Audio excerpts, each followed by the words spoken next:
কোনোবা অফিচাৰে যদি টকা খোজে আপোনালোকে কাকো নিদিও বুলি নকব 500 যদি খোজে কব 1000 দিম সোনকালে কামটো কৰি দিয়ক খালি আমাৰ পুলিচৰ নম্বৰটো ফোন কৰিব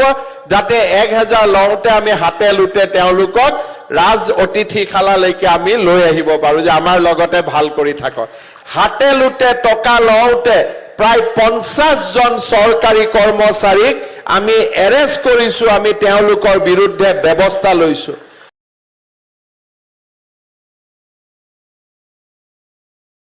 অফিস বিলাকত দুৰ্নীতি নিৰ্মূল হোৱা নাই সম্পূৰ্ণ কিন্তু দুৰ্নীতি কমিছে লাহে লাহে আমি সম্পূৰ্ণ দুৰ্নীতি বিলুপ্তিকৰণৰ বাবে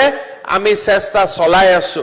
যোৱা দুমাহত হাতে লুটে টকা লওঁতে প্ৰায় 50 জন চৰকাৰী কৰ্মচাৰীক আমি এৰেষ্ট কৰিছো আমি তেওঁলোকৰ বিৰুদ্ধে ব্যৱস্থা লৈছো মই এতিয়াও আপোনালোকৰ ৰাইজক অনুৰোধ কৰিম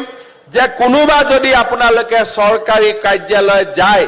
কোনোবা অফিচাৰে যদি টকা খোজে আপোনালোকে কাকো নিদিও বুলি নকব 500 যদি খোজে কব 1000 দিম সোনকালে কামটো কৰি দিয়ক খালি আমাৰ পুলিচৰ নম্বৰটো ফোন কৰিব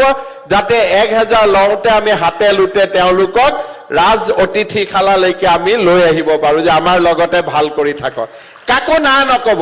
না কলে গণ্ডগোল লাগে আপোনালোকে মাত্ৰ তেওঁলোকৰ লগত বন্দবস্ত কৰক 500 খুজিলে 600 দিম বুলি কক আৰু টেলিফোনত আমাক জনাওক আমি অসমৰ পৰা সকলোৱে মিলি আমি দুৰ্নীতি নোহোৱা কৰিব লাগিব